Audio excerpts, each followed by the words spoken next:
च्या चौदार तळ्यावर 98व्या वर्धापन दिनी महामानवाला रायगड पोलिसांची मानवंदना। महाड चौदार तळे वर्धापन दिनाला भीम अनुयायी अभिवादनासाठी दाखल।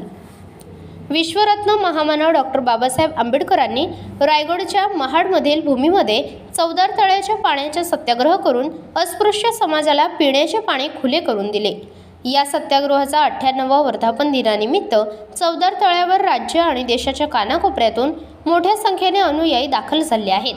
या ऐतिहासिक व क्रांतिकारक दिवसाचे महत्त्व जाणून रायगड पोलीस अधीक्षक सोमनाथ घारके यांच्या मार्गदर्शनाखाली चौदार तळ्यावर महामानव डॉक्टर बाबासाहेब आंबेडकरांना पोलीस मानवंदना देण्यात आली।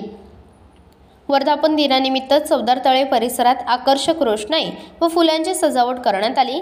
या दिवशी विविध क्षेत्रातील मान्यवर, राजकीय नेते मंडळी, सामाजिक क्षेत्रातील मान्यवर, भीम अनुयायी, बहुजन बांधव मोठ्या संख्येने उपस्थित राहून महामानवाला अभिवादन दिले।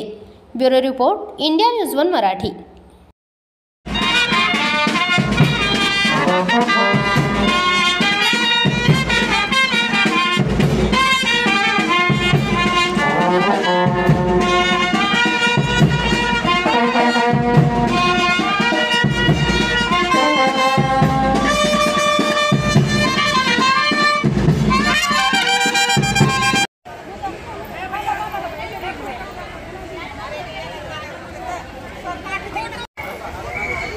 पत्रकारांनी घेतल्या पगाराने उपोषण सोडवलं।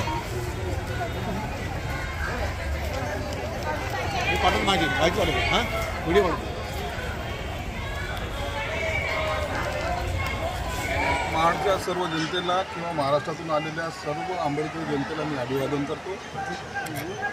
आज या चौदार तळ्याचा 98वा वर्धापन दिन आज तुम्ही पाहताय अत्यंत जल्लोषात जोशात साजरा होतो। बाबासाहेबांनी केलेली क्रांती ही लोक आजही त्याचं आठवण या ठिकाणी दाखवत आहेत। त्यांची ज्या काही आठवणी त्याला आणखीन आम्ही उजाळा देण्याचा प्रयत्न करतो।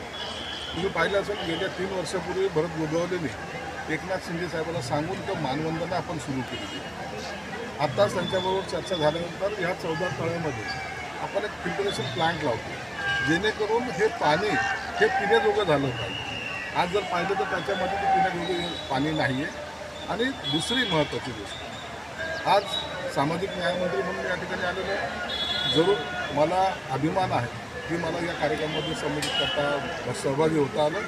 आता आम्ही त्या भीम सृष्टी निर्माण करण्याचा प्रयत्न करतो।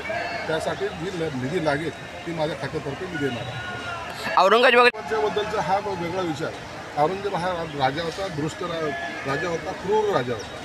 त्यांनी अनेक मंदिरं असतील, महिलांची इज्जती असतील आणि शंभूराजांचा हत्या ही त्यांनी केलेली।